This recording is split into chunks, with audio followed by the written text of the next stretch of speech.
Hi there, welcome back to the Non-Serviam podcast. I'm Lucy Steigerwald. In the internet studio today is Gary Chartier. Welcome, Gary. Thank you for being here. Hi, Lucy. Great to be here. A little bit about Gary. He's a distinguished professor of law and business ethics and associate dean of the Zapara School of Business at La Sierra University, a theologian, philosopher, legal scholar, and political theorist. He is the author, co-author, editor, or co-editor of over 20 books. That's a lot. His byline has appeared over 40 times in scholarly journals. He holds a JD from UCLA and a PhD and an LLD from the University of Cambridge. I don't even know what an LLD is. Institutions in Europe, certainly the ones in the UK, often offer what are rather pompously called higher doctorates. These are for published work. So what I had to do in this case was to supply, I think, 3 books and 5 articles and a framing essay, and then that was evaluated in the way that a PhD dissertation would be. But the idea is that these are often seen as, or at least in the past, were seen as kind of mid-career credentials for people who continue to be active as scholars. Okay. And we're going to start with some basic your life questions. Sure. I guess, how do you describe your politics today? And of course, was there any journey to get where you are with that? There was certainly a journey. I mean, I'm happy to use a range of words for myself, a range of terms for myself. I'm happy to say I'm an anarchist. I'm happy to say I'm a market anarchist. I'm happy to say I'm a left market anarchist. Happy to say I'm a libertarian, a left libertarian, a radical classical liberal. Radical liberal. I mean, I think there's just a range of expressions that I'm comfortable with. And yeah, I think I got here via a fairly circuitous path. Like a lot of libertarians of roughly my age, I'm 57. I had Goldwaterite parents. I read science fiction. I programmed computers, and I was socially awkward. And I kind of radicalized my parents' political views in adolescence, and that happened at the same time as I discovered a number of sort of standard libertarian authors, from Hayek to Rothbard to Nozick, and that was kind of the path I was setting out on as high school ended and college started. And then, I would say that I got sidetracked for an extended period in the middle of college, as probably a lot of people in college are, by the I'd say in many ways fairly conventional social democratic politics on offer in many college settings, and I was probably always a pretty vigorous anti-war, pro-peace person. But in fact, someone once snarkily said to me, "Your religion is pacifism," which was not true either insofar as it was my religion or insofar as I was a pacifist. But in any case, the other elements of the sort of radical view that I had earlier acquired seemed to be on hold. As I like to say, George Bush and Barack Obama radicalized me, and prompted me to revisit the anarchism of an earlier era.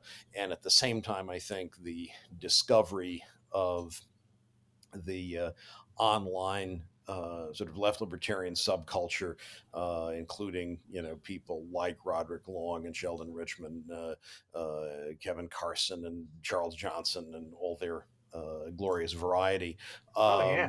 helped me to discover some interesting possibilities I hadn't seen before, and helped me feel like I had found somewhere intellectually interesting to land. So.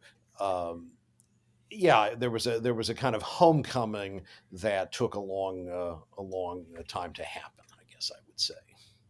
Okay, then. Um, I guess when you used a million words, many of which I use to describe myself, but I guess the obligatory sort of what do you feel differentiates left wing market anarchism? And also, do you have any? Are you different than, for example, the guys you just named? Is there any kind of left libertarian thing where you're not on board? Well, of course, I would say the people I just named are not all like each other. So I think it's Mm, important to emphasize that.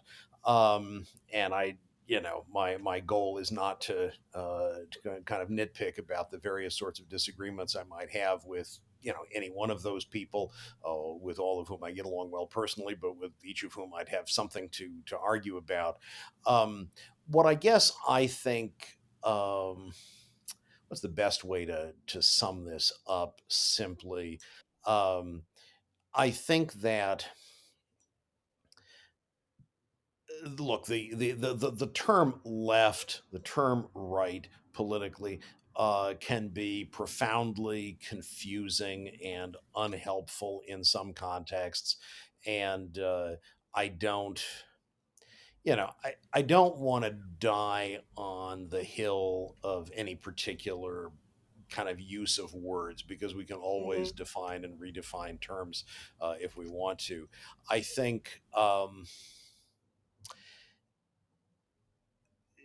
when I use the term left, I guess I think especially about kind of the best side of the new left in the 60s. So I think about people who were for decentralization, who were for peace, who were for social experimentation, and the left part of that probably means as much as anything, I suppose, four kinds of broad moral concerns with uh, with peace and with a kind of objection to exclusion, subordination, and deprivation.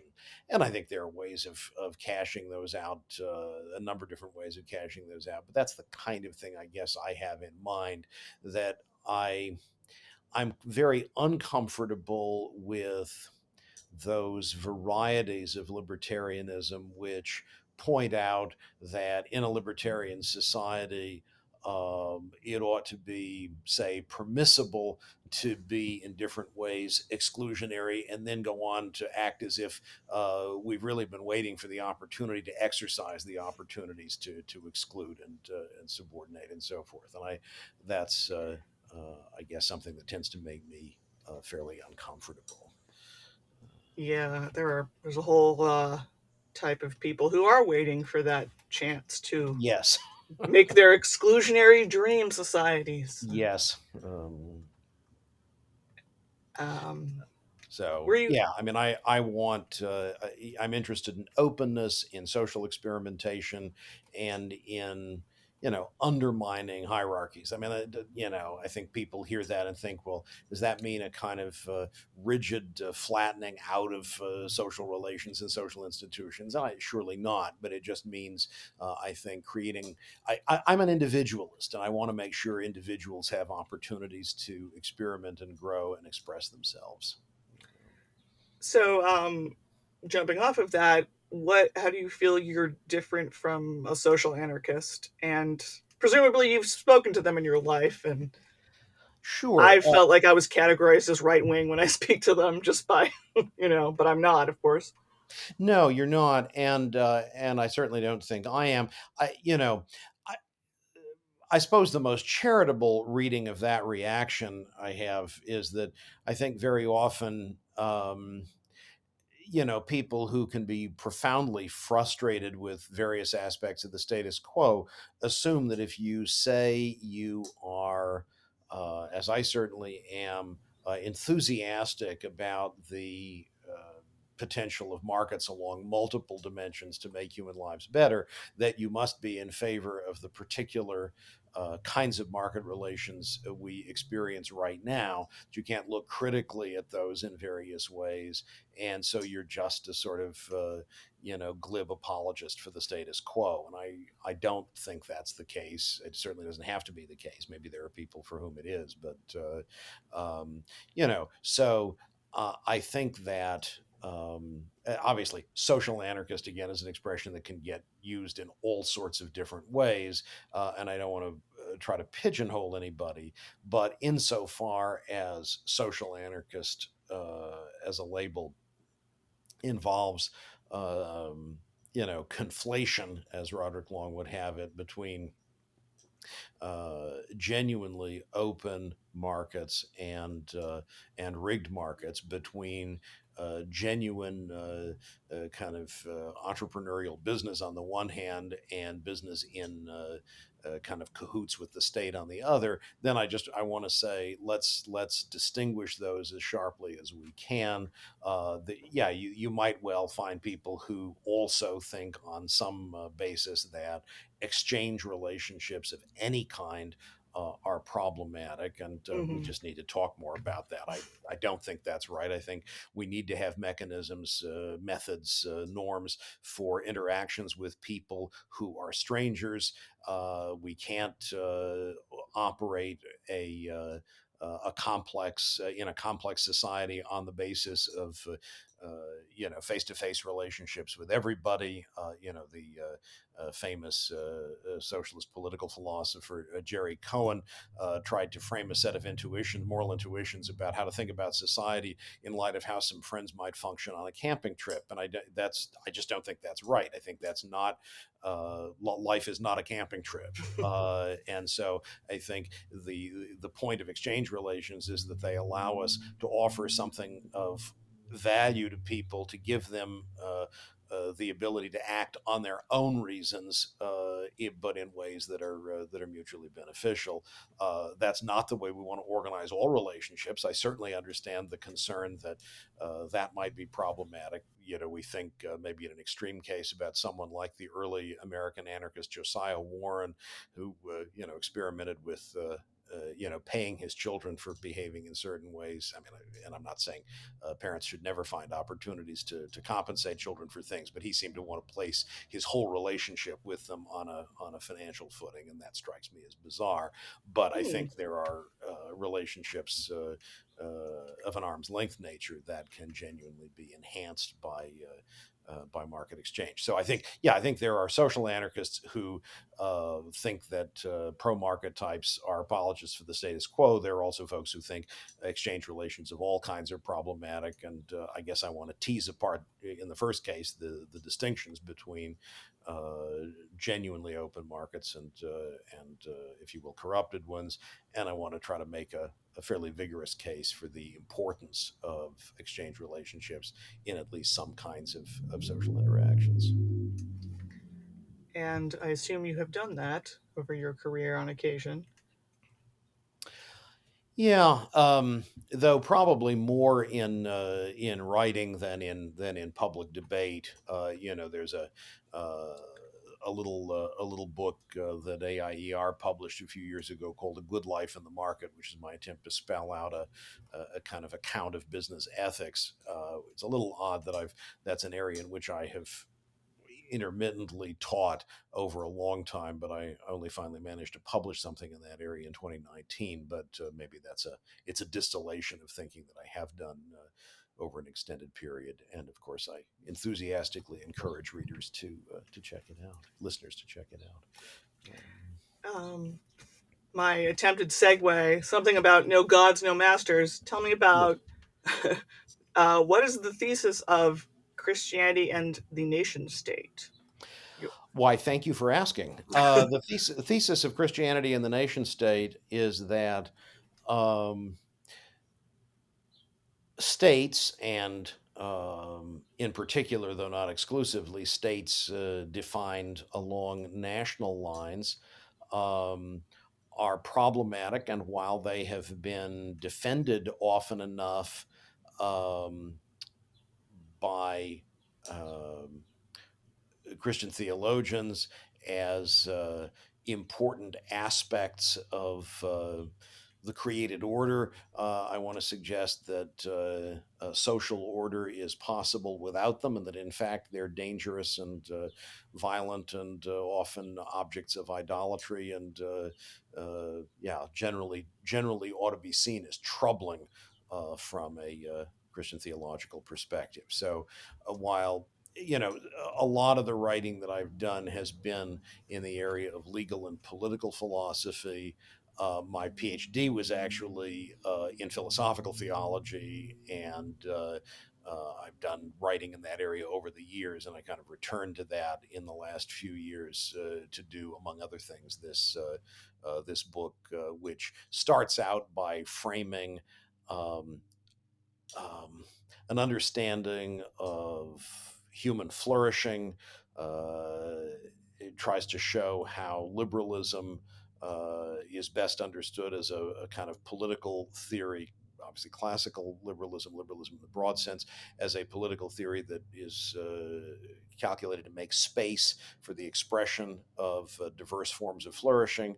I go on to show that states are dangerous and, as it seems to me, incapable of being justified in the manner in which they characteristically are justified by their defenders. I argue for a picture of a kind of alternative to state power that is bottom up and grassroots and network based, and then go on to think about how we might interact with contemporary states. So um, it's content that I've talked about in different contexts before, but what I've tried to do here is to pull together um, a theological framing of my treatments of these issues. I think both because the state is often justified in in one way or another religious terms. Thomas Hobbes famously called his Leviathan, what is it, the immortal God, and the state's often viewed that way. And I think the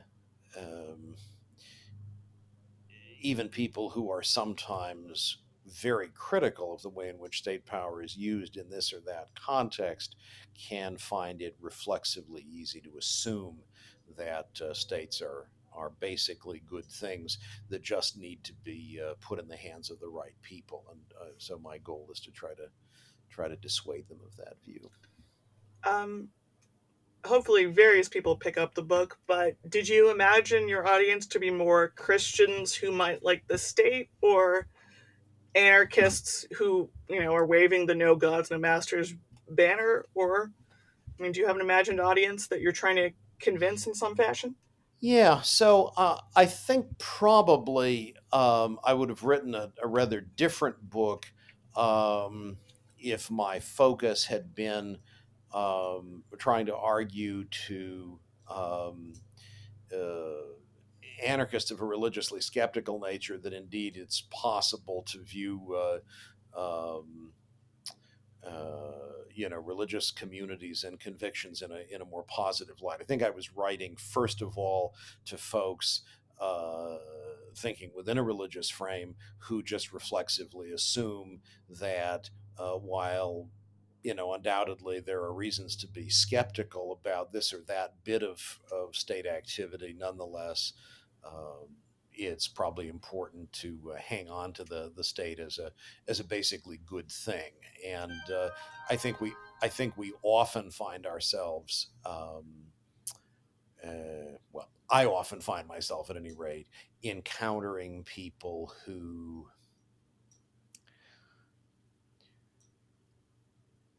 reflexively, instinctively worship at the Church of Democracy, who think Mm-hmm. that um, the problem with the state is just that it's insufficiently democratic, and if it were properly democratic, then the difficulties we associate with it would go away, and we could count on the state to behave properly. And I think a lot of those people are. Perhaps socially aware and engaged, members of various religious communities. But I think that's a common enough view, and it's one that I want to gently encourage people to think a second time about. Is there something about Christianity that either lends itself to radicalism and anti-authoritarianism, or obviously the opposite? Unfortunately, Yeah. America is So I having think problems there. so. Surely the answer is yes, right? I think that Christianity's opposition to idolatry, Mhm. which is really a basic feature, and of course that's there in Judaism as well. I don't mean to suggest that's a uniquely Christian idea, and it's rooted, at least as far back as the first table of the Ten Commandments. The fundamental idea that we ought not to divinize elements of the created world, and certainly human institutions, that we ought not to seek to cast a patina of divine endorsement over our projects of one kind or another.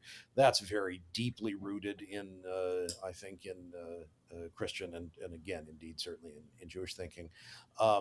Also, from a Christian standpoint, one idea that I think is profoundly important, that goes back to the earliest period of Christian thought and its development, the idea that the divine word or logos that is incarnate in it as Jesus of Nazareth is the true light that enlightens everyone. It's not just present in particular hierarchical institutions and so forth. I think is profoundly important. That's something that gets expressed certainly in the Reformation idea of the priesthood of all believers.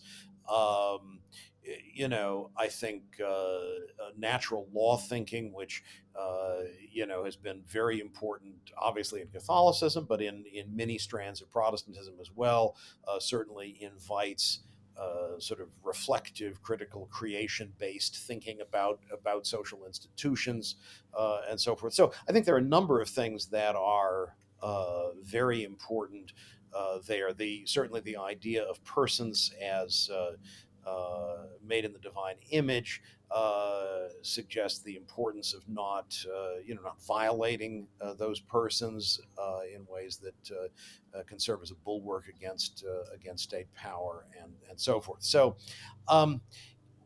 What I suppose has worked the other way, and we've seen this in uh, well, I think in some strands of European history, let's say, really from the rise of monarchical absolutism through to the 20th century. I don't think it really was a very strong element before that, but certainly the idea that you see invoked to defend monarchical power, that the king is a kind of divine deputy. Later on, you see kind of more sophisticated views in Reformation theology, sometimes of a sort of divine mandate that lies behind a class of social institutions, including the state.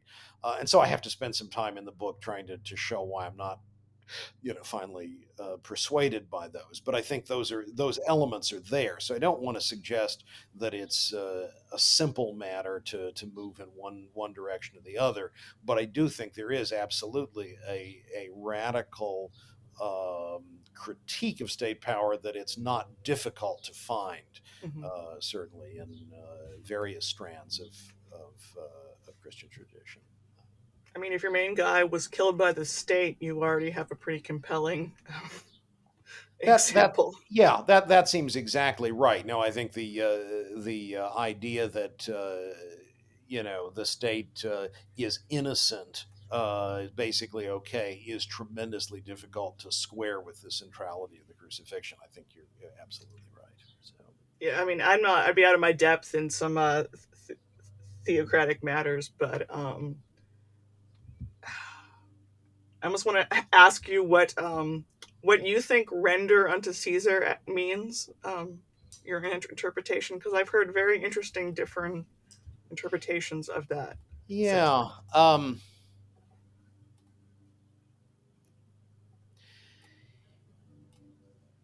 Yeah, so and in the book I explore a number of possibilities there, and I don't want to be dogmatic about that.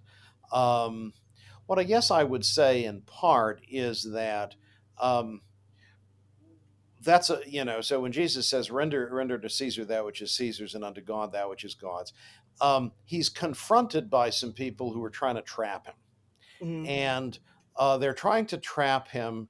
It seems to me into either offering a cheery endorsement of the Roman Empire, which will completely undermine his legitimacy with the crowds who are following him, or saying something that will be unequivocally critical of the empire, which will then make it easy for them to kind of get the empire involved in shutting him up. And so whatever we make of his answer, I think it has to be understood as evading that trap, right? So that's the first thing we have to Hmm. recognize. So whatever he's doing, he's not saying, "Well, you certainly got it right. The empire is God's servant, and let's just accept it as it is." So there's clearly something more interesting going on there. Whatever else is going on, or he wouldn't have succeeded in evading the trap, and I think we wouldn't have the end result that we do. Um, you know, uh, Another thing I think we can be sure of is that there's always in the background during the public ministry of Jesus, as far as we can tell from any kind of serious historical reconstruction, there's always this what we can call the zealot temptation. It's always lurking there, that there are people in the inner circle of Jesus who are associated with those who want violent revolution. Hmm. And this is clearly an option that is being seriously considered by people both associated with Jesus and otherwise, just people who are more broadly his contemporaries. And a pretty, I think, convincing understanding of a lot of what's going on. And that this really is perhaps a bit of a deep dive down a rabbit hole for some people, given the focus of this podcast. But I think um, there's a profound kind of psychic wound that's being experienced in first century Israel, um, reflective of the fact that what had been an independent society, understanding itself as in covenant with God, is now occupied by Rome, under the control of Roman puppets and so forth. And so the question is, how do we understand ourselves here, and what do we do about this? And there's a real temptation, I think, on the part of some people to respond in a way that's very um, resistant to any kind of positive relationship with anybody who's not a social insider. The thought is that if we could just kind of clean up and behave properly and maintain social barriers in one way or another, then maybe we could enjoy divine favor again. And for a number of people, that probably means actively expelling the Romans at sword's point. It Hmm. doesn't mean that for other people. For other people, it just means kind of maintaining faithfulness to the law and so forth. But for some people, clearly, it means we're going to, if we can, get rid of the Romans at sword's point. And a theme that I think runs through the public ministry of Jesus is something like this. Um, Please be aware that the more you move toward a pitched confrontation with Rome, the more unavoidable the destruction of Jerusalem is going to be, the more unavoidable the kind of laying waste of the country is going to be. You're not going to fare well if Hmm. you go head to head with Rome. It's just not going to happen. And of course, we see that very clearly, by 70 with the destruction of Jerusalem and Masada and so forth. So I think that one thing that has to be going on, if I'm right, that this is a background concern, is that again, whatever Jesus says in response to this query is not going to be um, to hell with Rome, get into a fight with Rome, right? That's Yeah. just and I don't think that's because Rome is a some kind of amazing gift from God to first century Jews. It's just not. It's oppressive, and there's violence there. I mean, obviously we know that throughout the empire there are the Roman roads and there's the Pax Romana, and undoubtedly one can be grateful for that, even if frustrated that this is the same entity that's putting people up on crosses and taxing oppressively and so forth.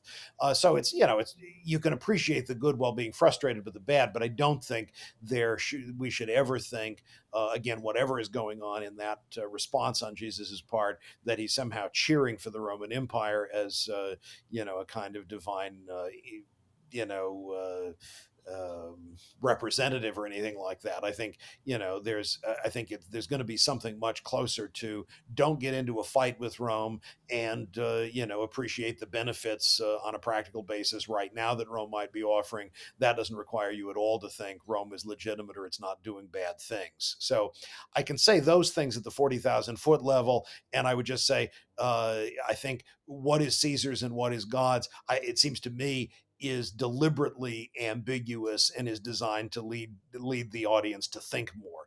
Yeah, I mean, there's obviously more going on there. Tom Wright, for instance, I think points out that I think he's the one I have in mind here, that the coin itself will have been viewed by some people as kind of impure because it has Caesar's head on it, and so of course, you want to give that back to Caesar because it's it already is idolatrous because it's representing Caesar.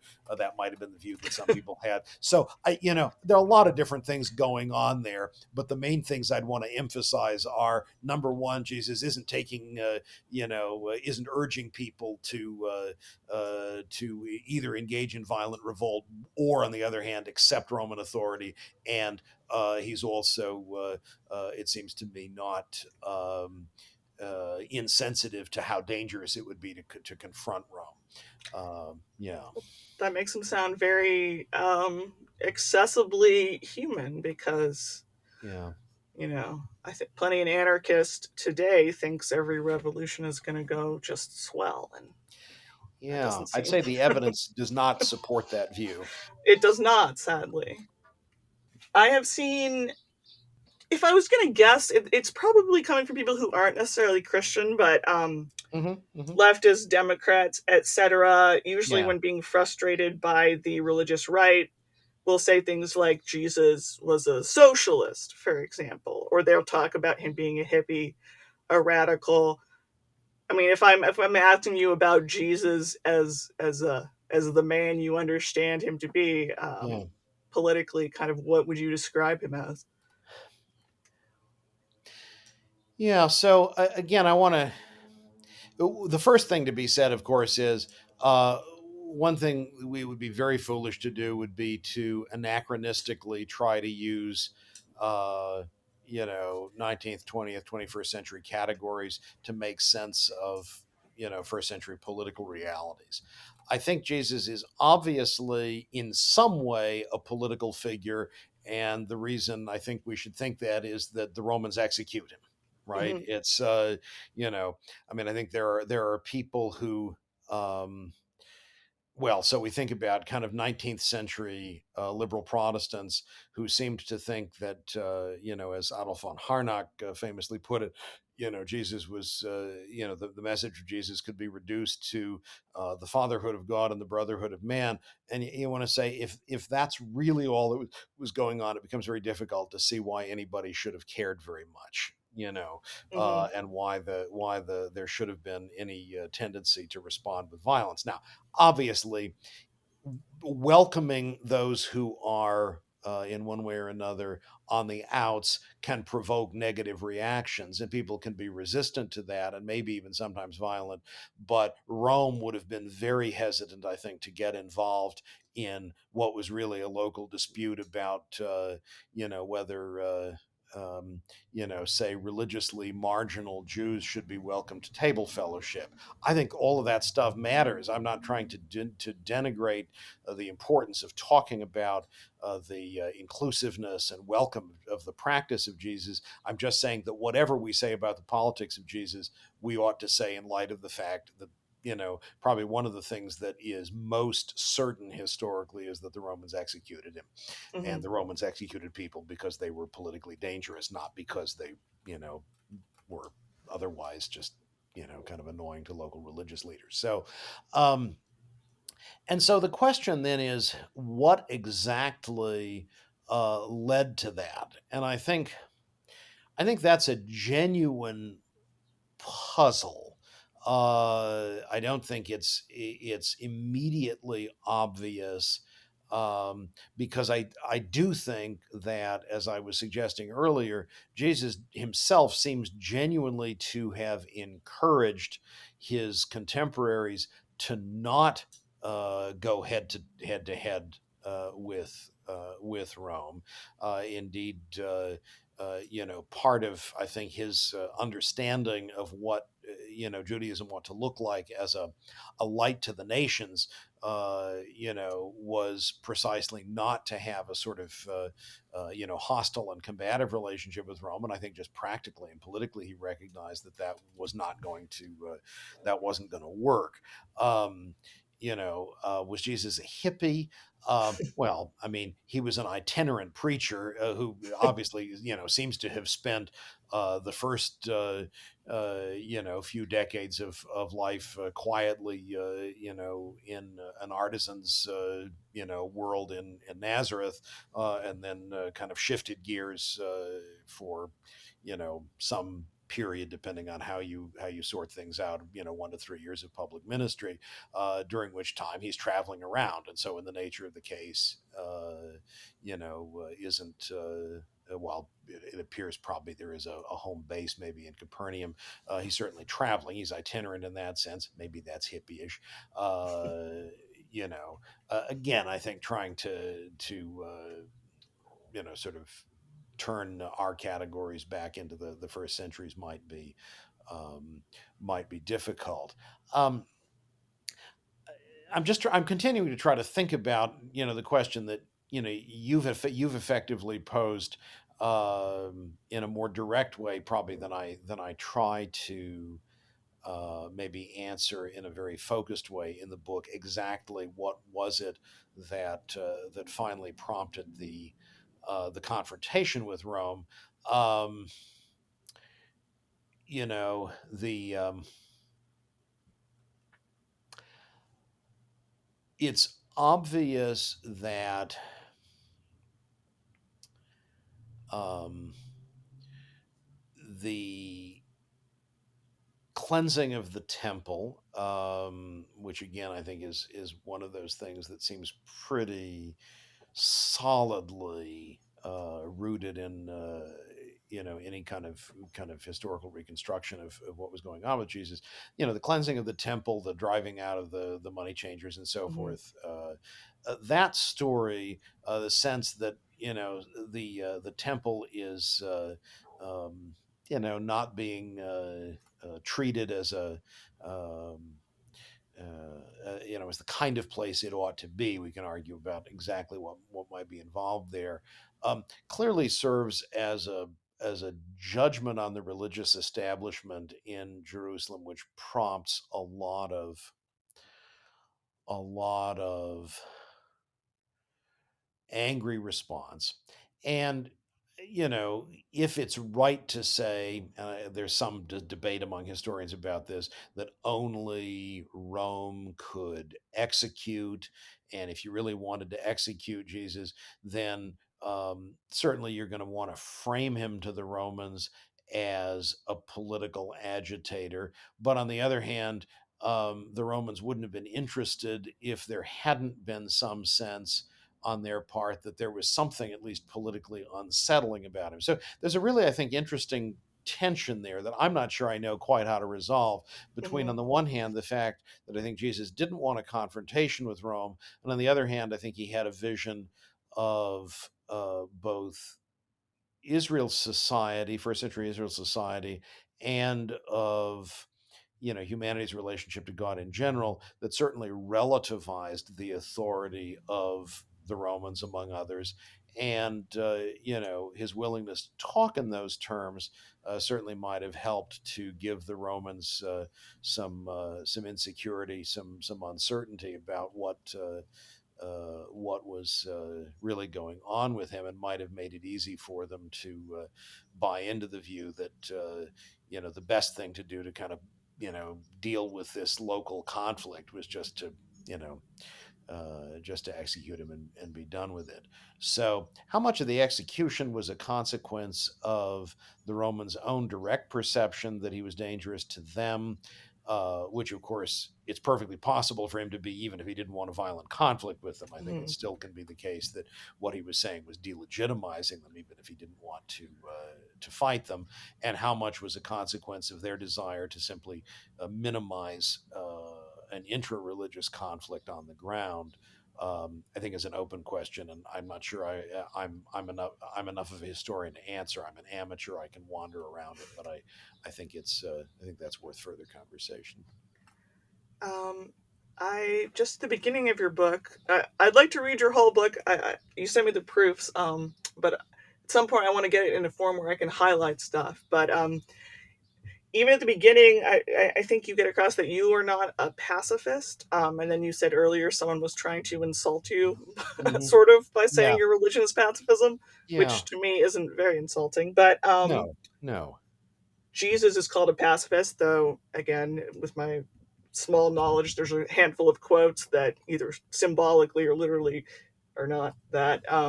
Jesus yeah, obviously inspired Martin Luther King and Gandhi and stuff, and whole movements like that. of course. I guess if you're not a pacifist, how I guess how does that work within Christianity and Yeah, sort of the limits of that based on what you know and what you yeah, believe? sure. So, I mean, I think that. I think violence is a bad thing and it ought to be a last resort, and state made wars are really awful, and we ought to cabin the use of large scale systemic force as much as possible. So I'm not a pacifist in the sense that I think the use of force can never be justified, but I am vigorously opposed to. Uh, to state-made wars and other kinds of large-scale violence, and I spend a lot of time in the book trying to show, indeed, in that last chapter, I guess, especially, um, but maybe also in an earlier. No, I guess, but yeah, in this book, in that last chapter, trying to show why I think we ought to be deeply suspicious of war and ought to be resisting that. I mean, I think you and I have both for a long time been affiliated with antiwar.com, and I'm proud of that. I'm not, so when I say I'm not a pacifist, I don't by any means mean to suggest that I'm a gung ho, enthusiast about force at all. I think I think we ought to be very, very unhappy about the use of force, and we ought to push back when states want to use force. So, I think the just war tradition has been a very important part of Christian thought going back for a millennium and a half or more. And I don't, and I think I want to identify with that, but I want to be, if anything, more resistant to the use of large scale force, I think, than some people who claim the just war label, because, um, Yeah, I that's think that, been yeah, go used a ahead. little easily, I think, as a like Yeah, yeah. no, I agree. I think it has been offered. I think you've had just war rationalizations for a lot of the military misadventures that have happened in our lifetimes, and I think we ought to be very unhappy about that. So, yeah, the book includes. yeah, a pretty extended treatment actually of why I think we ought to be very very resistant to calls for war on multiple grounds. I think that that's sort of the point, that they're that war is obviously bad for ordinary people on the ground who are being attacked, and we ought to let's start with that and not in any way minimize how horrible that is. Uh, but let's also think about multiple other angles, I think, from which there are problems with war, and so I try to talk about that at some length, and it's actually, I think, a theme I'm especially happy to highlight in the book. I guess I could get back to human stuff, but I have to ask one more um, uh, overly atheist question just because I Sure. have it in my back pocket to cite. But so the late Christopher Hitchens is one of his whole descriptions of a supposed afterlife was that it would be like North Korea forever, where you sit around worshiping God all day, sort of, and nothing else. Which is very clunky, It is obviously. unimaginative in the extreme, I think. I think it is. He had his parts that I think are interesting, Sure. but to be more reasonable, I guess, just the idea that God, period, is a hierarchical sort of construction. Um, no gods, no masters, etc. God is. I mean, I don't know. Some people think it's an anarchism and God are fundamentally at odds, which I don't really. Yeah, But so I mean, one way to think about that, there's a lot to be said there, but I one way to think about that is that any kind of, on my view, credible belief in God of a sort that I'd associate either with what we might call, and we can wander down these rabbit holes if we want, but we don't have to, either classical or neoclassical theism. Um, Either one is going to say um, God is the world's infinite creator. One thing God isn't is a big friendly member of the universe. And to talk about God is not to talk about, as the wonderful 20th century Catholic theologian Karl Rahner liked to put it, the experience of God is not like coming over the horizon and seeing Australia. Like, oh, there's a thing out there that I didn't know was there before, that I just discovered. Right? To believe in God the Creator is to believe, I think, in one who is, well, absolutely transcendent, absolutely immanent, and those turn out to mean in some way, in some sense, the same thing.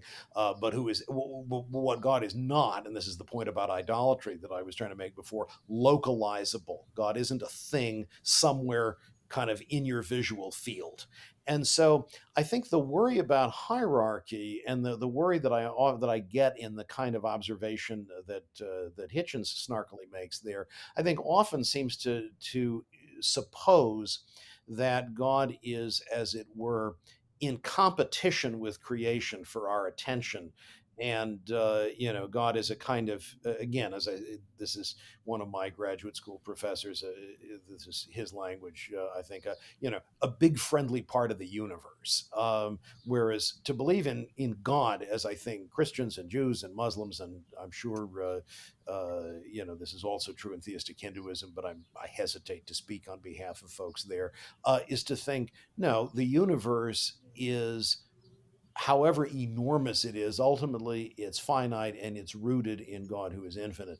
And so I feel like the hierarchy bit, the language seems to imply that there's this kind of scalable order of finite things, and there are some bigger and bigger finite things, and we get up to God, who's an especially big but still sort of kind of really massive finite thing. And I think that's just a mistake. God is not in competition with creation, and and so that's the first thing I'd want to say. The second thing I'd want to say is that while I think we need to talk about divine freedom in various contexts, I don't think divine freedom comes to expression as a matter of kind of issuing arbitrary edicts. And this comes back again to the point about natural law that I wanted to highlight before, that I think when we, and here we get into, perhaps arcane tussles between, well, this actually shows up in within Catholicism and within Protestantism. So it's not a Catholic Protestant divide exactly, but you know, I think the good, what counts as good, um, is or good and right and all the other kind of related things related not just to action and character, but also knowledge and beauty and so forth. I think these are, as it were, aspects of the being of God, but they're not sort of arbitrary divine edicts. And so, again, I think the no gods, no masters language seems to me to reflect a worry that I don't think is finally on point about, again, a sort of well, kind of, William Blake talked about Nobo Daddy kind of sitting up, I guess, somewhere, again, sort of blasting with lightning those who were disobedient and handing out arbitrary edicts. And I don't think that's the Christian, Jewish, or Muslim God. That's, Yeah, I mean, both the anarchist banner and the Hitchens thing are a very human response to a very humanly described God, I guess. yes, absolutely. Yeah. Bearded guy up there who's Right. jealous and demands just at all times. Yeah, who wants a choir of sycophants, and I that's and I just don't think it feels to me like I understand why people might say that and where they might get ideas like that, and I'm not saying that there isn't a certain kind of toxic religiosity that works that way, but I don't think I feel like you're if you think that's what Christians or Jews or Muslims really have been about when they've thought about this seriously, um, keep thinking. I mean, I think it's just, it's not a kind of, in offering the response that I'm offering, I'm not offering some kind of convenient, um, liberal, side, maneuver designed to evade this criticism. Well, I guess we can revise what we want to say about God to avoid the criticism. I think the criticism misses what has been really central to the tradition of thinking about God in, uh, let's say in some broad sense, Western culture or the Abrahamic traditions, which don't those are not the same thing, for from a millennium and a half plus. And so I think, if we think about the very early sophisticated development of, thought in about these matters, and then going back even, of course, before Christianity to Neoplatonism, which serves as a fruitful kind of seedbed for a lot of Christian thought. It's absolutely not along those lines.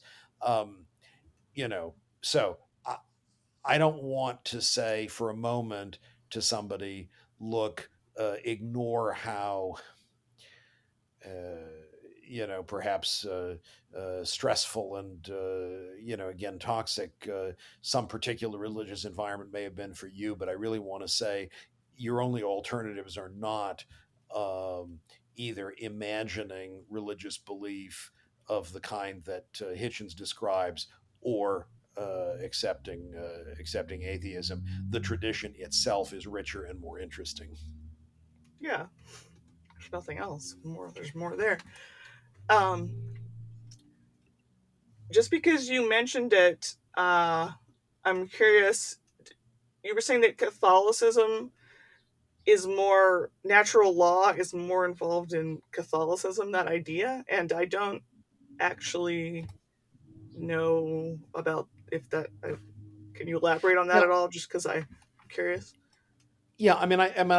I tried to emphasize that I think you find, so if we think about two kinds of alternatives, and let's be clear that you know there are other sorts of positions than these, but if you think about natural law as an approach that says, to understand say, Christian ethics, since we're thinking in those terms, is a matter of understanding um, how we have been created, roughly speaking, as over against what we might call theistic voluntarism, where the good and the right are, again, kind of arbitrary divine edicts. You're going to find those positions on in within both Catholicism and Protestantism.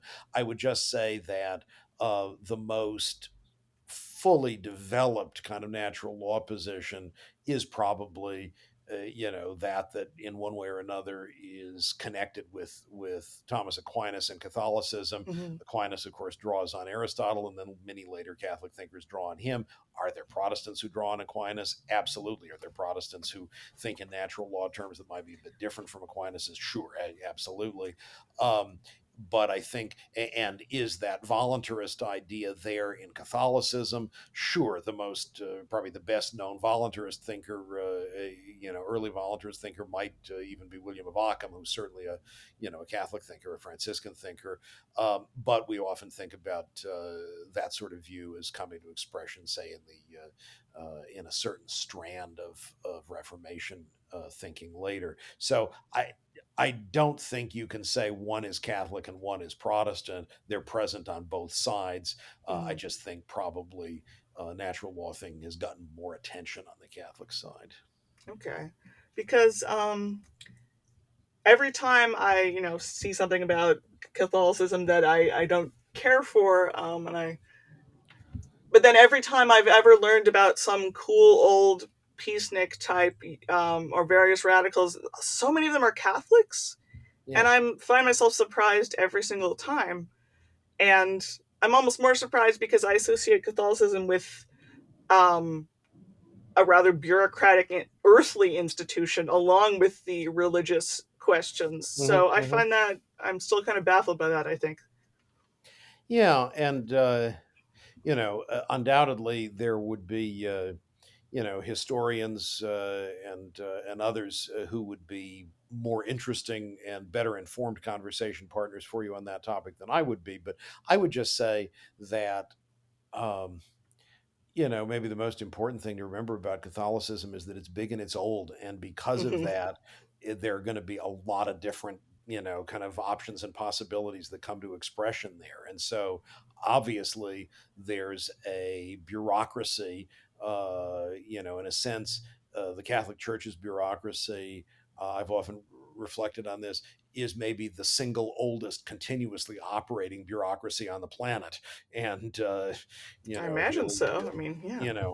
seems like that's probably the case. And the most kind of charitable reading of that, I suppose, is that, going back to the as early as the late first century, the early second century, the presence of bishops serves to foster some cohesion on the part of the local churches in the face of, on the one hand, heresy and on the other hand, persecution. Um, so I mean, bureaucracies can do things that are not not unhelpful. I mean, as an associate dean, I confess, a bureaucrat, so I'm probably a little biased, but Catholicism at the same time has just included, because it has sought to be Catholic, that is, universal, it has Hmm. included so many different strands of activity and practice.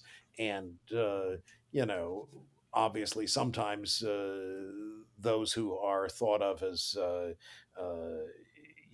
dissidents in one way or another get kicked out, but Hmm. sometimes, on the other hand, they just get, I think, sidelined in various ways, and they're allowed to keep functioning. Um, Probably like any bureaucracy, the Catholic Church is most inclined to simply reject people when they threaten it with either public embarrassment or loss of funds. And so when they don't do that, probably they tend to get tolerated a bit more. So yeah, I mean, you absolutely have the peaceniks and the radicals of the sort you've mentioned. It's say in the in the 20th century, you think about all the people in and around Dorothy Day, as an I was obvious. thinking about her, and I don't even know that many names I could drop, but yeah. Yeah, yeah, and uh, I mean, she thought of herself as a very loyal Catholic, Hmm. but boy, at the same time, she was somebody who was clearly interested in standing up to unjust power. Bill Kaufman, who I don't know if you've read Bill Kaufman at all. Do you familiar with him? He's done some writing for antiwar.com, and he's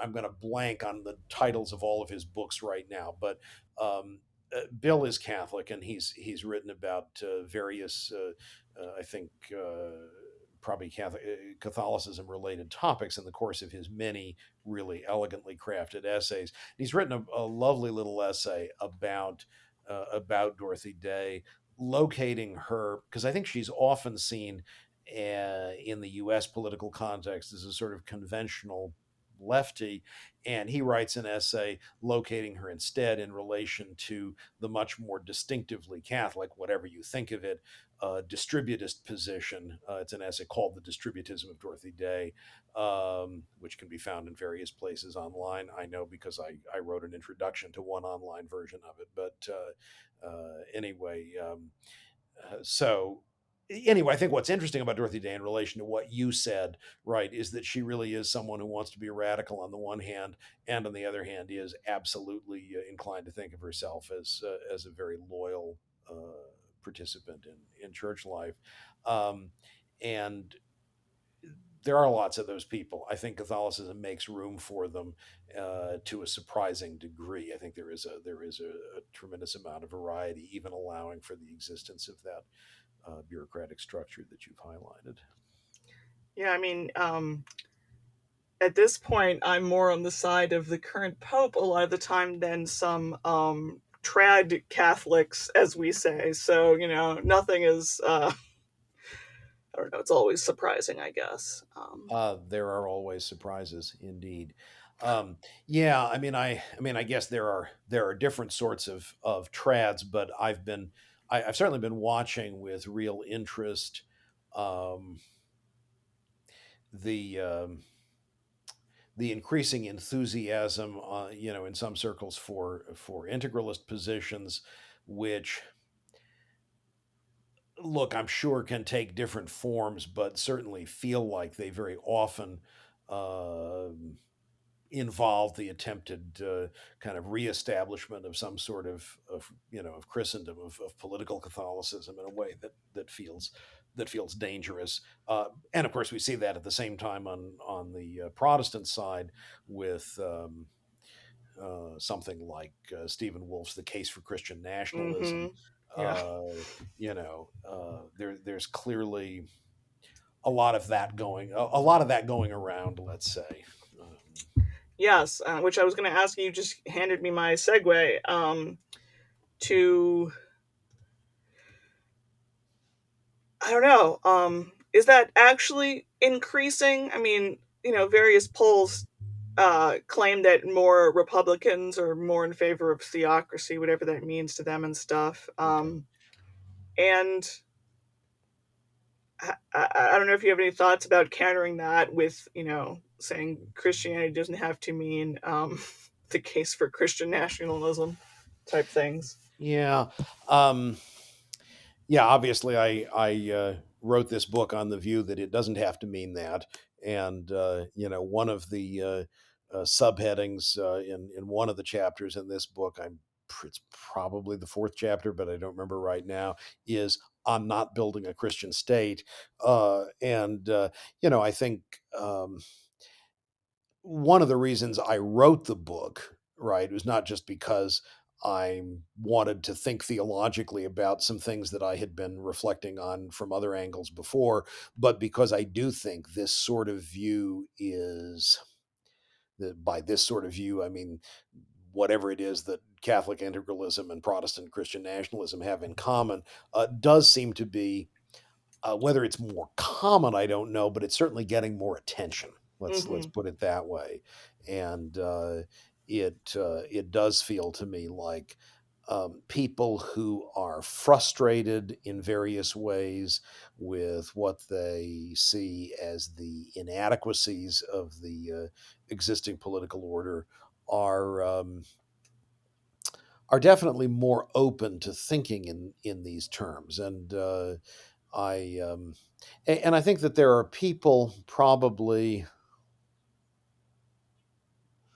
have to think more about this, but I think um, there are, undoubtedly also people who, while they are, I think not as inclined to be so authoritarian, and I'm sure that neither Wolf nor the integralists would own up to that, to the label authoritarian. It may be unfair to them to use, but it I feels don't like know. their view drifts in that direction, as far as I can see. But there are also people who are. This gets more complicated to describe, but I'd say there are people who have views that I would think of as associated with the kind of statist political left, and at the same time, kind of broadly speaking, theologically orthodox views, who are taking somewhat similar views. And I probably was spending more time thinking about things they had to say in this book. Now, I think these are folks. I'm thinking about some folks perhaps who are more in evidence on the other side of the pond than they are in the U.S. I don't think this is a particularly a U.S. phenomenon, because I think in the U.S. Linking religion and politics, church and state, at all is something that even religiously inclined people on the political left are going to be hesitant about doing. It's not that they may not be, a la Martin Luther King, perfectly willing to own up to both, particular political and particular religious views, but I think they're less inclined to kind of make the state an agent of those views. But I think there are some people with broadly, as I would say, kind of lefty positions in Europe, who are probably more inclined to think in those terms, who think that, look, Christianity lends itself naturally to a kind of, broadly sort of communitarian politics, and that's what we ought to be affirming.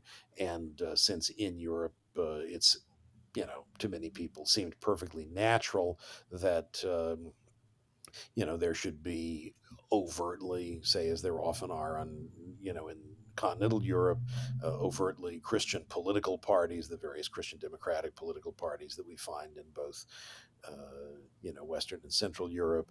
Um, I think that what you have are, often maybe more sophisticated versions of some of the same kinds of ideas being played with. And so all of this is just to say, um,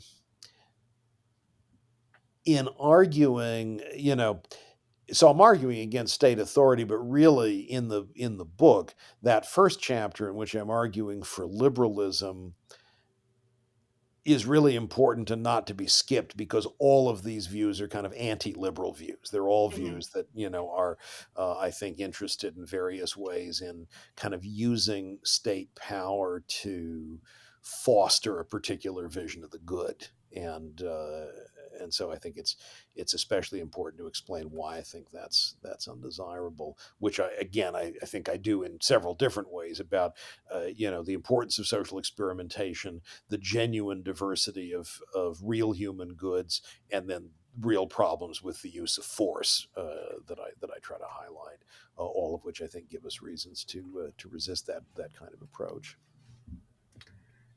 I was going to maybe it's from my husband's overly atheist framing, but I always imagine at least Western Europe to be very religiosity is declining. But I was gonna I don't know. In America, I feel like you don't need to qualify that you're an overtly Christian party, because if you're not Christian, you're most likely not going to be elected at all. So it's interesting to hear, um, to remember that Christianity is still happening in Europe. Yeah, I think it certainly still is. One really weird phenomenon that's happening, which is I'm not sure quite how to think about. There's a guy who's just published a book about this, who was kind of on the lecture tour about a year ago, and I'm completely blanking on his name right now. A German guy who did this work as part of I think a PhD in politics at Cambridge, but who was very evident in conversations in the U.S. He's been highlighting the degree to which this is not, I think, what's going on necessarily with, say, the Christian democratic parties in Europe, or with the folks I'm thinking about, people like the very gifted philosophical theologian John Milbank in the UK. He's thinking about something rather different when he's talking about this, but what he's got in mind is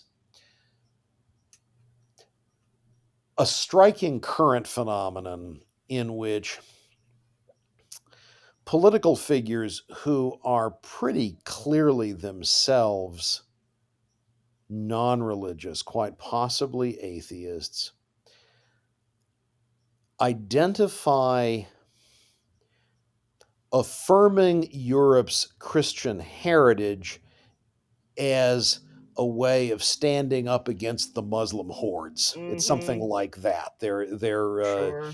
They've got this kind of it's a kind of right wing pan-European, sometimes nationalism, Yeah, sometimes yeah, not pan-European, yeah. that it really kind of uses Christianity as a convenient um, anchor for their views, even though they don't have substantive Christian views about various things, but they really want to um, kind of use Christianity as a European cultural identity marker. Mm-hmm. Um, so that's not the same thing that I was thinking about earlier at all. So when I think about somebody like again, like John Milbank and his co-author Adrian Pabst, who've recently done some writing about this, I think they very much understand themselves to be writing as Orthodox Christians trying to articulate a certain kind of communitarian politics from which religion is not at all absent. But I think there are these other folks who are newly on the scene who are doing something else that I find quite unsavory. Mm-hmm. Yeah. Um, yeah, as so I was homeschooled for non-religious reasons, but everybody I knew was Christian in a very Mm-hmm. non-denominational sort of way. And Yeah. I often find myself forgetting that, for example, that left-wing evangelicals exist at all. There are indeed such persons. Yeah. Or like, I don't know, the American equivalent of like, surely Jimmy Carter was a better Christian than Ronald Reagan, but he didn't get Jerry Falwell's endorsement. A better Christian by many definitions, I guess. Yeah. Yeah. Um, So it can be a cudgel anywhere, I suppose. Is all it I'm can saying. be a cudgel. That is absolutely right. Yeah. When Carter got elected in '76, he really had kind of it seemed like attracted the attention of a lot of evangelical Protestants, because he was while, as you say, it certainly has traditionally been very hard to be an American political figure if you're not Christian. You can certainly get away with being Jewish in some contexts, but that's not true everywhere. Probably it hasn't been true everywhere. And if you're in neither of those categories, you're often going to be viewed as a bit odd, and you'll find it harder to get support. But where Carter stood out, of course, was that Southern, conservative Protestants hadn't kind of had a place at the national table in the way that, I think he was able to, seem to offer them, right? I think in the 20th century, if you were a Southern conservative Protestant, you were often seen as kind of a hillbilly or a hick, and Mm-hmm. you were dismissed and marginalized. And, you hadn't had I mean, Lyndon Johnson was from Texas, which is, well, Texas, and but somebody from the deep South, was quite different, and so yeah, I think Carter represented a very different kind of moment in American politics, and a very different kind of segment of the population. And I think it's interesting to ask probably what would have happened um, had he been more politically adept and had he been better at kind of maintaining the momentum he'd gained there. Instead, of course, you had a number of Republican operatives who figured out that it would be possible to mobilize those conservative Protestants in support of Republican candidates to a degree that they hadn't been in the past, and Carter ended up looking like a bit of an odd blip on the radar rather than the beginning of something new. Mm. As someone born in 1987, to me, it feels like the whole 80s rise of the Christian right thing. That's been like forever for me. Sure, There's sure. nothing before that. That is America for me. Understood. I guess finally, and this is perhaps too open ended, but so we Unlike the have yes or no questions you've been asking so far. Oh, boy. um, I guess with again with Christianity or Jesus or whatever specifically, we've discussed the right wing status, we've discussed the hippie, and there you in particular, market anarchist. Is there something is Christianity just a mirror for sort of the humans and their political biases? You can to some extent mold it into the way you see the world, but obviously at some point that's not the case anymore. But like, I don't know, how do you or anyone know what's sort of inherently there besides, I guess, thinking about it for your whole life? Yeah, I mean, how much of a wax nose does it have? I guess is the question, and I think that's a fair question to ask. Um, so one thing I'd want to say, um, I mean, ultimately, I'm sure you're right that there isn't a way to be sure other than just, as it were, thinking about it your whole life, and that's you know the kind of thing that is in a sense I've been up to for a very long time. But I do want to say, um, fish um, are probably pretty insensitive to the reality of water. I think we live in a particular kind of moral environment that I think is inconceivable without the last 2,000 years of Christian history. And so our own reactions undoubtedly reflect that. And I want to think about just quickly two kinds of two people I would point listeners to think about this. One is the recently deceased French Catholic cultural theorist Rene Girard, who in a whole host of books has talked about the way in which um,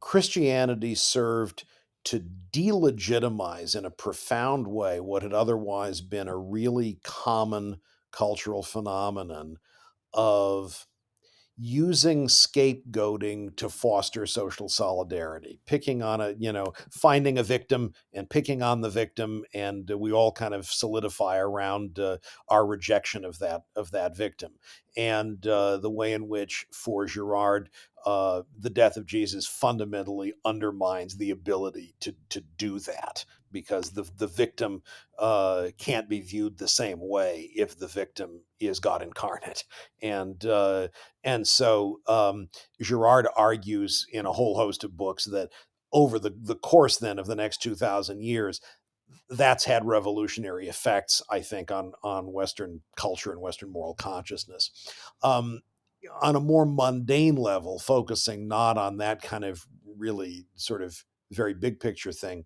I point to the recent work also of the historian and political theorist, I guess, Larry Siedentop, um, who's talked about the way in which, um, say, ancient Greco-Roman religion was very much the religion of the household, the religion of the small, kind of small social group, self-contained social group headed by the paterfamilias, and the way in which this was blown apart by the rise of Christianity, with the church as a much more inclusive kind of body. And Siedentop points out how over time, and this isn't the only aspect of what he's pointing to, but the way in which modern liberal institutions, but also liberal attitudes, emerge from, um,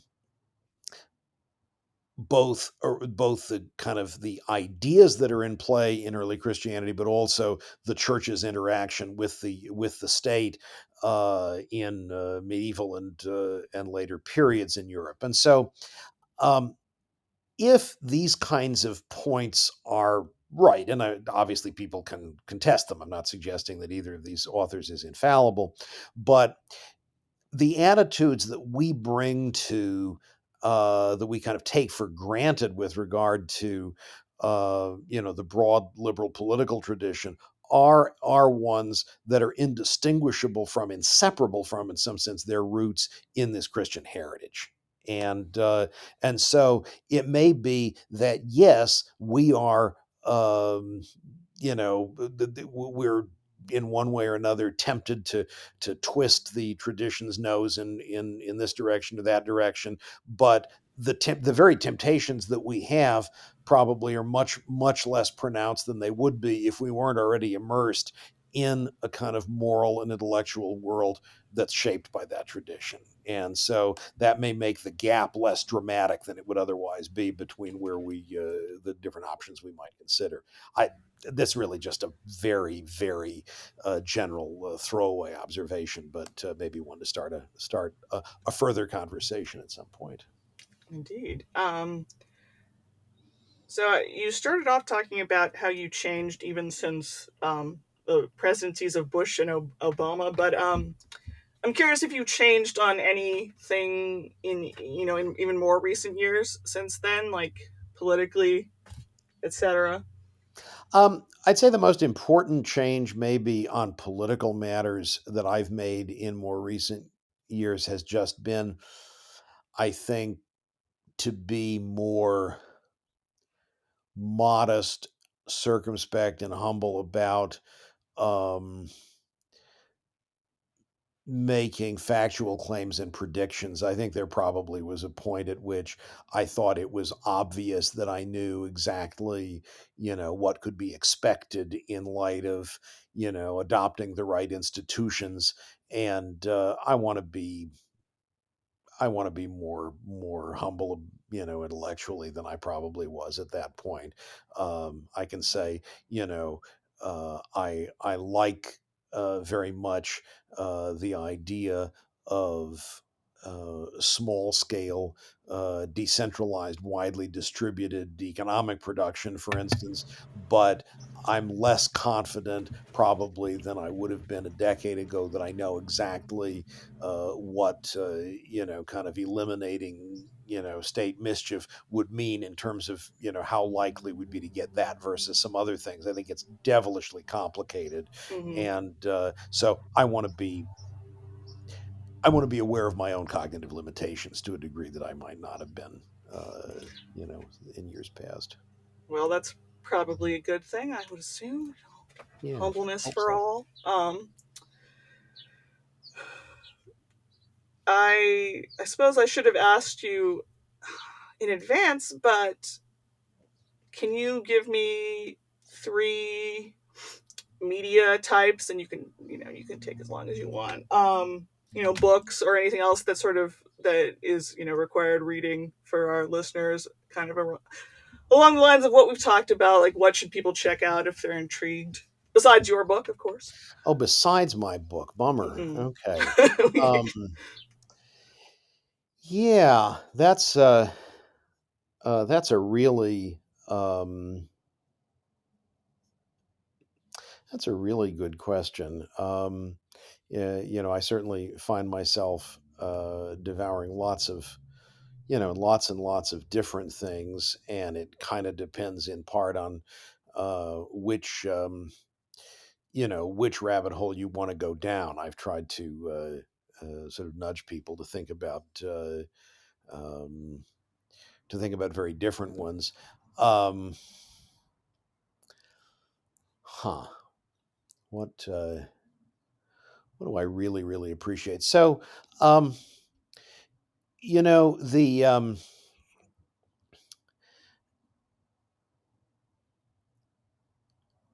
with regard um, to liberalism, as I've highlighted its importance, um, it might be worth looking as I think about the things I'm doing in, say, in that first chapter, trying to lay out a liberal model. Um, you know, it might really be worth looking at two books. Deirdre McCloskey's "Why Liberalism Works" I've been meaning to read that for years. um, and Chandran Kukathas's book, The Liberal Archipelago, which is really, I think, a book about, well, yeah, whether it's anarchist or whether it's about something like Nozick's Utopia, it's not entirely clear, but it's somewhere in that space. But it's framed with regard to, and this is how it was influential on me, what he's trying to do in defending whichever of those things he's trying to do, he's trying to defend in terms of, a kind of liberal defense of diversity, and why that should be the reason to embrace that kind of kind of diverse set of political institutions and so forth. So I'd highlight those. In terms of uh, the religious issues, um what's been really I mean, I've certainly learned a lot by arguing with various people, and it's worth thinking about their work. I mean, I think there's an enormous amount to be learned from people right now, like John Milbank and David Bentley Hart. Even if I don't tend to agree with them politically, I think there's just so much of interest going on in what they have to say. For instance, I mean, Milbank's enormous book, Theology and Social Theory. Would I urge you to endorse all of Milbank's conclusions? Not at all, but I think you'd find that you'd gotten a liberal education just in virtue of reading the book. Natural law thinking of the kind that I've done. It's a dry academic book, but I'm extraordinarily fond of John Finnis's book, Natural Law and Natural Rights. Um, yeah, I mean, the good news is there's so much interesting stuff out there. You can only scratch the surface. But yeah, I mean, I feel like I should try to come up with some things to suggest to you off air that I can email you, that you can include in, whatever post you do of this, however you present that, and Absolutely. maybe I can add to what I've thought about a bit there. Of course. You can definitely do that. Yeah. Actually, I've also been meaning to read to look more at Tolstoy because for obvious reasons. Yeah, absolutely. Yeah. And I've never read a whole McCloskey book, but I love Mm. her speeches, and I also found that Oh she yeah. makes me feel better about both Christianity and the term the West, which coming from her obviously isn't some sort of horrible dog whistle the way it No, is coming no. from, Some other yeah. folks. Yeah. Yeah. So look, there's so many things. So I would say why liberalism matters. Three cheers for that. And also with Art Carden, the co-authored kind of digest of the big three volumes on liberal virtues and so forth. It's not necessarily the title I would have picked, but it's a fine book.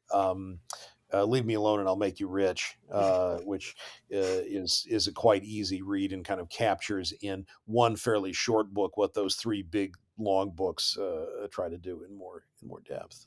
That's a bit of a John Stossel sort of title where it's a little, yeah, No, funny. I get the reaction there, but I think it's you know, and the fact that the University of Chicago Press published it with that title intrigues me. It's not perhaps necessarily what I would have expected from that press, but anyway, it's clearly an attempt to break into the popular market. But forget the title and read the book. Uh, Yeah, I mean, I like my mid ground between that title and the densest of academic ones, which yeah. your titles seem to be in that nice middle area. Why? Thank you. Um, Once again, I don't smoothly segue, but the obligatory market anarchist question here on non-serviam is: how would I buy a cappuccino in your political utopia? Um, well, I think I think probably with your I don't know your uh, retinal scan accessible crypto account. Uh, I don't know if I want to scan my retinas, but that'll keep it nice and secure, I okay. guess. Yeah. So let's let you uh, tout your book. When does it come out? Tell the people. Okay, so the book actually came out last summer. Mm. It's, however, still out only as a very expensive hardback or a still pretty expensive Kindle. I'm assuming there's going to be a paperback version. I say that just because every other book I've published with that publisher, which is Cambridge University Press, has been released in paperback a year and a half or so after the release of the hardback. So I guess I'm assuming that maybe sometime next year we'll see a paperback, at which point it might be more affordable. But yes, Christianity and the Nation State. I hope if you're interested in the relationship between Christianity and politics as an academic in philosophy, theology, political theory, but also if you're an activist or a person in the pew or a graduate student or indeed an undergraduate student, you will check this out, and I hope it provides clear and at the same time provocative observations about religion and politics. Um, if I had the chance to promote just one other recent publication, it might be Understanding Friendship. Superficially, perhaps different, but with some definite connections at various points.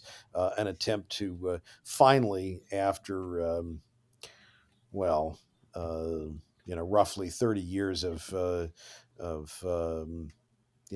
being secreted away somewhere in on my computer. I finally, I guess is it 2020, 2021, whenever that book came out, finally managed to publish a version of my dissertation, which reflects probably my interdisciplinary and or dilettantish interests in a whole range of topics. But friendship is a topic that's near and dear to my heart, and I encourage people to check that book out among my recent efforts, if that's of any interest. That's intriguing. I don't think I've ever thought about thinking about friendship in that. I think in the way that a whole book might be. So I'm already I'll be happy to share that with you too, because I know you have nothing else to do but read things that I send you.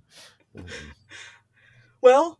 I as I said, I've started looking at reading your book in the form you sent me, but I definitely need to find some way to be able to highlight because yeah, it's not super dense. But as someone not um, terribly religiously educated, some of it I'm going to need to be a little slow understood. and careful about. But I do find this topic so interesting coming from someone who is a borderline atheist and a borderline pacifist, whatever that. Fair enough. Mm. Um, so yes, as usual, the people can find non-serviam and find me on all sorts of social medias if they want to. Things like Twitter and Mastodon and Bluesky. Come on to Bluesky, people. It's like Twitter, but less annoying now. And where on the internet can people find you specifically? Well, you know, probably the simplest thing is at my own website, which is garychartier.com/net. Um, so yeah, either of those options, you can also certainly locate me on, fairly boring places like Facebook and LinkedIn, but probably the website's the simplest thing. All right. Well, people should do that. Thank you very much for making this a very interesting Friday for me. It's been the highlight of my week to have you here in the internet studio. So, Thank you, Lucy, on a couple of fronts. I'm really pleased. First, because you've been trying to make this happen for 6 or 8 months, and I appreciate your persistence. You might well have just given up, and I'm glad you didn't, because I genuinely did want to talk to you, but I just had some other things happening. So I'm grateful for that, and obviously just having been kind of circling around each other for a very long time. I'm glad we finally had the chance to engage in real time. that's true. I don't know that we ever met before No, this, did we? no, But I don't think you so. were when I was on Facebook, you were there for years and years. So I Yeah. feel like I'm slightly better acquainted than I think I actually was with you. But Yeah, because but I mean, clicking like on each other's posts isn't quite the same thing as having a real conversation. So, no, but it does make me think, oh yes, that person. I know yeah, about them, sure. yeah, Well, perhaps we'll have you on again sometime, but thank you for that'd be coming awesome. this afternoon, whatever this is. All right, thank you for having me. Be well.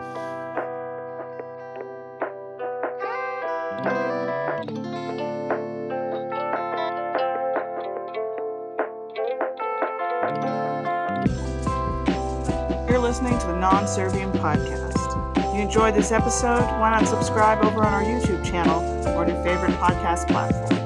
You can also follow us across social media on Twitter, Facebook, Instagram, and Mastodon. If you're extra interested in seeing this project continue, consider becoming a patron over at patreon.com. But if you can't contribute financially, we still like you a whole lot. And you can help us out just by liking and sharing this episode or any other one that catches your fancy. As always, shout out to our existing patrons. Your support helps us reach a larger audience and helps keep this project alive. Thanks so much.